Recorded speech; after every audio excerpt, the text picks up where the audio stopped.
आपकी राशि कोई भी हो, उसमें कोई भी पाप ग्रह क्यों न बैठा हो, किंतु जैसा कि यह देखने में आया है कि या तो स्वयं या किसी के द्वारा बताए जाने पर या प्रायः पंडित जी लोग या और भी कोई बता देते हैं कि आपकी राशि में शनि बैठ गया है, राहु बैठ गया है, मंगल बैठ गया है।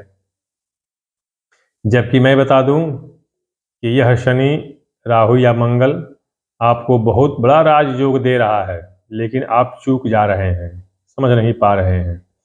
और कष्ट, परेशानी, संकट या हानि ये किसी और ग्रह के कारण हो रहा है और आपके दिमाग में बैठा हुआ है कि यह मेरी राशि में शनि, राहु, मंगल आदि बैठे हुए हैं, इसलिए यह कष्ट हो रहा है। अभी देखिए, मैं बता रहा हूँ, आप एक चीज थोड़ा सा देख लीजिए।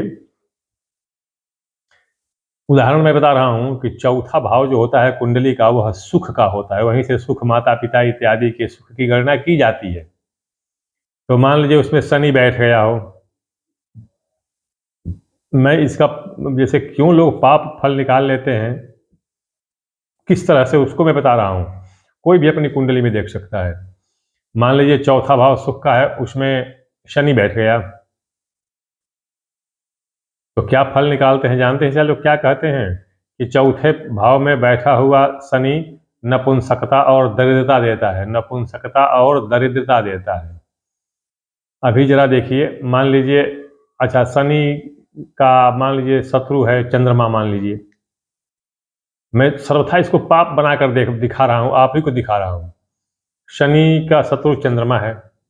शनि चंद्रमा के घर में बैठ गया, मान लीजिए कर्क में बैठ गया चंद्रमा चौथे भाव में। तो जब कर्क में चंद्रमा बैठेगा चौथे भाव में, तो लग्न क्या होगी? मेष। लग्न होगी मेष। चलिए, मेष लग्न का स्वामी क्या होता है? मंगल। अब चलिए, मंगल को भी मैं बुरा बना रहा हूं, देखिए कैसे। मान लीजिए छठे, आठवें, बारहवें, यही तीन भाव बुरा माने जाते हैं। तो छठे भाव में तो मान लीजिए मंगल बैठेगा तो ठीक हो जाएगा, क्योंकि शत्रुओं का नाश करेगा। चलिए, अगर आठवें भाव में मंगल बैठता है तो वह बहुत ही अशुभ होता है, दुर्घटना देने वाला होता है। लेकिन मेष लग्न में अगर आठवें बैठेगा तो कहेंगे कि नहीं, ये तो अपने घर का, वृश्चिक राशि का हो गया है। तो यहाँ पर भी मंगल, मान लीजिए लोग कैसे कैसे उलाट के कहने लगेंगे कि ये अच्छा फल देने लगेगा। चलिए, 12वें लेते हैं इसको। 12वें भाव में मीन राशि पड़ेगी। मीन राशि में मान लीजिए, मीन राशि में मान लीजिए आपका मंगल हो गया, ठीक। अब तो भाई कहेंगे कि लग्नेश मंगल भी अशुभ भाव में बैठा हुआ है, राशि में शनि बैठा हुआ है। लेकिन क्या आपको पता है कि यह शनि आपके लिए बहुत बड़ा राजयोग देने वाला हो गया, बहुत बड़ा लाभ देने वाला हो गया? कैसे? अभी देखिए, चौथे भाव में शनि बैठा हुआ है और कर्क राशि का चंद्रमा की राशि में शत्रु भाव में शत्रु के घर में बैठा हुआ है। लेकिन यह शनि भाग्य और कर्म, राज्य, प्रशासन, इन तीनों भाव, दोनों भावों का स्वामी है, अर्थात 9वें और 10वें भाव का स्वामी है। तो 9वें और 10वें भाव का स्वामी होकर के पहली बात तो ये कि ये कर्क राशि में बैठ गया है, केंद्र में। दूसरी चीज कि यह चौथे भाव में बैठ करके अपने ही घर 10वें भाव को देख रहा है। दूसरी चीज, मंगल बैठ गया है मीन राशि में 12वें भाव में, जो है वो अपना सिरसोदयी होकर के। तो जब सिरसोदयी हो गया है और 20-22 अंश से ऊपर है, तो वह मेष राशि का फल देने लगेगा। तो यानी मंगल भी शुभ हो गया, शनि राजयोग देने वाला हो गया। ऐसा व्यक्ति प्रशासन में ऊंचा पद प्राप्त करता है, यश प्रतिष्ठा प्राप्त करता है, ग्राम नगराधिपति, गांव और नगर याति का मुखिया बनकर, अर्थात यह बहुत ही अच्छा यश कीर्ति वाला होता है। और शनि की दशा आवे या ना आवे, शनि, मंगल या उनकी दशा अंतर्दशा में इसको और ज्यादा ऊंचा वैभव, लाभ, धन इत्यादि प्राप्त होता है। अब आप देख लीजिए कि आप कैसे फल निकालते हैं आप। एक बात मैं और बीच में आपको रोक करके बता दूं कि लोग कमेंट में मेरा नंबर पूछते हैं। कमेंट में मैं अगर जवाब देता हूं तो आप तक नहीं पहुंच पाता है, क्योंकि यूट्यूब और फेसबुक को मेरे से कोई आर्थिक लाभ नहीं है। लोग पोस्ट बूस्ट करने को कहते हैं, फिर प्रीमियम खरीदने को कहते हैं। यूट्यूब वाले और फेसबुक वाले, मैं नहीं खरीदता हूँ, इसलिए पैसा उनको मिल नहीं पाता है। इसलिए मेरे दिए गए उत्तर को मेरे ऑडियंस तक ये लोग पहुँचने नहीं देते हैं। तो इसलिए मेरा नंबर मैं प्रत्येक वीडियो में बताता हूँ, लेकिन लोग मेरा वीडियो पूरा देखते नहीं हैं। और नहीं, आज प्रत्येक वीडियो में मेरा एक नया चीज़, एक अलग ज्ञान की चीज़ होती है, लेकिन प्रत्येक लोग मेरा वीडियो देखते नहीं हैं और अंत तक देखते नहीं हैं। तो इसलिए उनको ढेर सारी चीज़ें नहीं मालूम होती है। मैं यहाँ पर अपना नंबर बता रहा हूँ।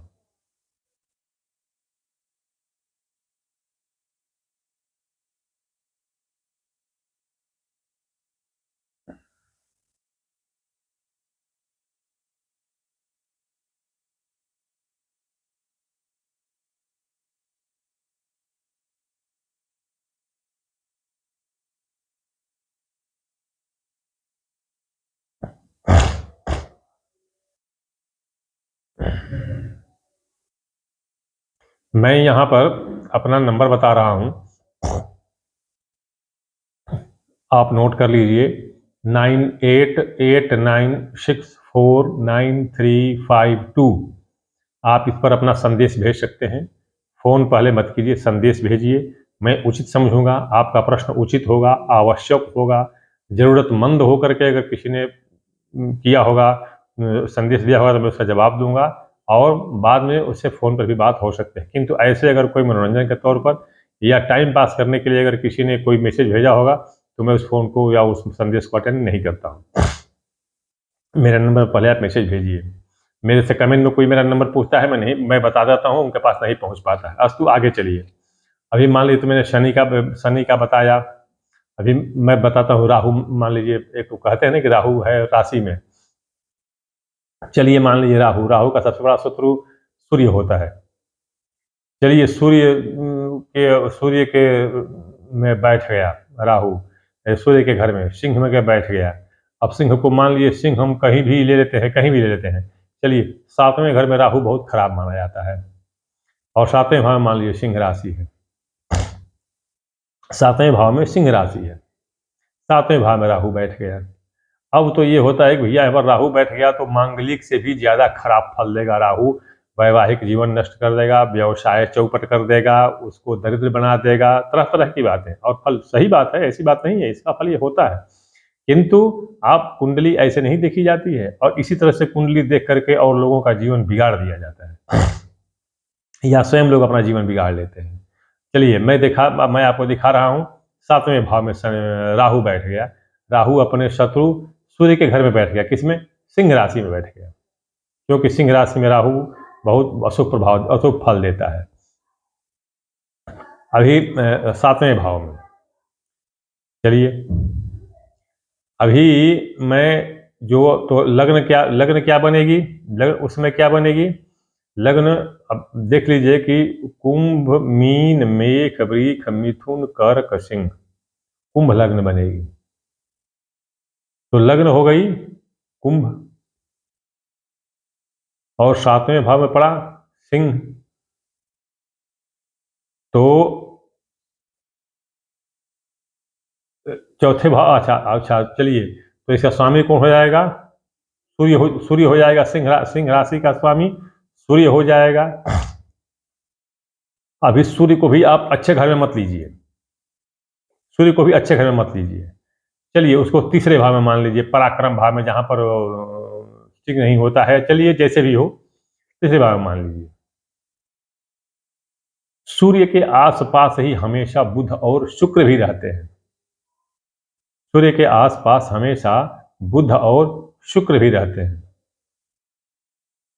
तो सूर्य के आगे या पीछे शुक्र या बुध है, तो चलिए, तो सूर्य के पहले शुक्र को मान लेते हैं और सूर्य के पहले शुक्र को मान लेते हैं और सूर्य के बाद बुध को मान लेते हैं। यानी कि दूसरे भाव में शुक्र हो गया और चौथे भाव में बुध हो गया। अभी आप देख लीजिए, अब आप देखिए, राहु का सातवें घर में परिणाम तो होता है कि बहुत अशुभ होता है, किंतु यह छाया ग्रह होने के कारण आप एक बात ध्यान रखिएगा, हमेशा ध्यान में रखिएगा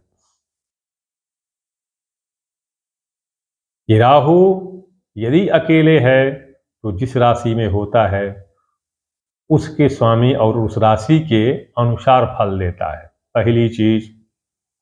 दूसरी चीज कि राहु सिंह राशि में है, सिंह राशि का स्वामी सूर्य, सूर्य कहाँ पड़ा है? तीसरे भाव में। तीसरा भाव पराक्रम का होता है, तो सूर्य को क्रूर ग्रह मानते हैं, क्रूर ग्रह। तो सूर्य मंगल आदि का तीसरे भाव में बैठना शुभ माना जाता है, पहली चीज। दूसरी चीज कि तीसरे भाव में सूर्य उच्च का हो जाएगा। इसके अलावा दूसरे भाव में शुक्र जो है, दूसरे भाव में शुक्र उच्च का हो जाएगा मीन राशि में। और चौथे भाव में बुध अपने घर का हो जाएगा। इतनी चीजें हो गई, देख लिए, इतनी चीजें हो गई। अभी बुध जो है अपने घर का हो जाएगा, जैसे 11 12 1 नहीं, ये बुध जो है शुक्र के घर का हो जाएगा, शुक्र के घर का हो जाएगा वृष राशि का। अभी आप इसको देखिए कि यह कुंडली कैसे राजयोग दे रही है, कैसे राजयोग दे रही है। पहली बात तो ये कि पृष्ठोदयी राशि में राहु बैठ गया है, तो ये पीछे का भाव का फल देगा, यानी शत्रु भाव का, रोग भाव का फल देगा। तो उस व्यक्ति के शत्रु मारे जाएंगे और रोग समाप्त होंगे। उसका स्वामी उच्च का पड़ा हुआ है, इसका तात्पर्य कि उसका व्यवसाय बहुत ही ऊंचा होगा और कोई उसके सामने टिक नहीं पाएगा, कोई उसको धोखा नहीं देगा। अभी अगर शनि को अगर हम नीच में मानेंगे, अगर बाई द वे भाई, जैसे मान लीजिए लग्न कुंभ है तो उसका स्वामी शनि है, शनि को अगर हम नीच का मानेंगे तो नीच का मानते ही वो आकर के सूर्य के साथ अस्त हो जाएगा मेष राशि में। अगर नीच का मानते हैं तब दूसरे किसी भाव में जाता है तो मान लीजिए उच्च का भी हो सकता है, तुला का भी हो सकता है, तो वो तो बात ही अलग है। अब तुला का हो जाएगा तो बोलेंगे कि नहीं जी, सातवें भाव में शनि और राहु दोनों के दोनों पापी ग्रह बैठे हुए हैं। मूर्ख, शनि उच्च का है, लग्नेश शनि उच्च का होकर के बैठा है सातवें भाव में, और सातवें भाव का स्वामी उच्च का बैठा हुआ है। तो यह व्यक्ति बहुत बड़ा लक्ष्मीपति, धनाढ्य, ऐश्वर्य वाला, बिना रोग वाला और बिना शत्रु वाला होगा। तो इस तरह से आप कुंडली को देखते हैं, अगर आप अपनी कुंडली बनवाते हैं तो उसमें देखिए कि ग्रहों की मुख्य स्थिति क्या है और तब कोई निर्णय निकालिए। और इस तरह से अगर आप जान जाएंगे कि आपके लिए यह ग्रह जो है अच्छा है और अमुक ग्रह बुरा है, तो कहीं ऐसा ना हो कि बुरा हो गुरु, मान लीजिए बुरा ग्रह हो गया गुरु और वो उपासना कर रहे हैं शनि की, तो कोई परिणाम नहीं निकलेगा, इसका बुरा परिणाम भी हो सकता है। अतः अच्छा, दूसरी बात ये कि जन्मपत्री बनवाते हैं अगर आप, तो देखिए कि जन्मपत्री बनाते हैं तो उससे आपका कुछ मिल रहा है कि नहीं, कुछ भी तो उसका फल आपसे मिलना चाहिए, सही होना चाहिए, नहीं तो उस काला पीला कराने से क्या फायदा। मेरे पास क्या करते हैं लोग कि जन्म समय जन्म स्थान भेज देते हैं लोग, कुंडली देखिए। ऐसे कुंडली कैसे देखिए, पत्री बनानी पड़ती है। हाँ, टीवी पर आता है, लोग फटाफट बताते हैं अपना, और लैपटॉप पर देखे रहते हैं, उसको बताते जाते हैं, फल कसे जाते हैं। तो वो चीज़ मुझे नहीं आती है और न मैं वो करता हूँ। मैं कोई सेलिब्रिटी भी नहीं हूँ, मेरे पास उतना समय भी नहीं है। मैं यह वीडियो भी बनाता हूँ, सुबह शाम तो नहीं बना पाऊंगा, दोपहर में अगर कहीं मौका मिल गया तो बना देता हूँ, नहीं तो नहीं बना पाता हूँ। आज तो जो भी है वीडियो लंबी हो जाएगी, फालतू बात करने से कोई फायदा नहीं है। इस तरह आप अपना राशि में किसी ग्रह को देख करके अपना फल मत निकालिए कि राशि में बुरा ग्रह हो गया, वह बुरा ग्रह आपको लाभकारी राजयोग देने वाला भी हो जाएगा। इसलिए आप पहले भली भांति निर्णय ले लीजिए। अगर आपको संकट विपदा है तो वह किसी और ग्रह के कारण होगा, तो उस ग्रह की उपासना कीजिए, उसकी शांति कीजिए, तो आपको बहुत बड़ा फल प्राप्त होगा। तो इस तरह से आप अपनी राशि को देखें और उसके अनुसार अपना फल निकालें। मेरा नंबर आपको, मैंने अपना नंबर बता दिया इस वीडियो में, बहुत सारे वीडियो में बता चुका हूं, तो उस पर आप संदेश दे सकते हैं। पहले संदेश दें, मैं सही देखूंगा, उचित चीज उत्तर होगा, उत्तर देने लायक हुआ तो दूंगा। अगर कोई date of birth, time of birth वगैरह भेजता है तो उसकी पत्री देखनी पड़ती है, तो मैं उसका शुल्क पूरा का पूरा लेता हूं, और बिना जो शुल्क देने में असमर्थ है वो कृपया मुझे संपर्क न करें। मैं शुल्क लेता हूं, तब फिर मैं जन्मपत्री देखता हूं, उसका रफ खाका खींचता हूं और फिर मैं देखता हूं। मेरे पास टीबी वाला और उसमें समय लगता है, मैं उसको इसके लिए समय लेता हूँ। किसी में अगर कोई उलझन हो गया, कॉम्प्लिकेशन हो गया, तो उसमें टाइम लग सकता है। तो मैं उसको बता देता हूँ कि आप 1 दिन बाद, 2 दिन बाद हमसे संपर्क करें। तत्काल मेरे पास कोई उत्तर नहीं है। तो इसलिए कृपया आप ये चीज़ ध्यान में रखें और मेरे से प्रश्न पूछने के पहले आप मेरे दिए गए निर्देशों को ध्यान में रखें। मैं अपना नंबर बता चुका हूँ पहले, फिर मैं अपना दोबारा नंबर बता रहा हूँ, नोट कर लीजिए 9889649352। इस पर भी आप व्हाट्सएप मैसेज कर सकते हैं।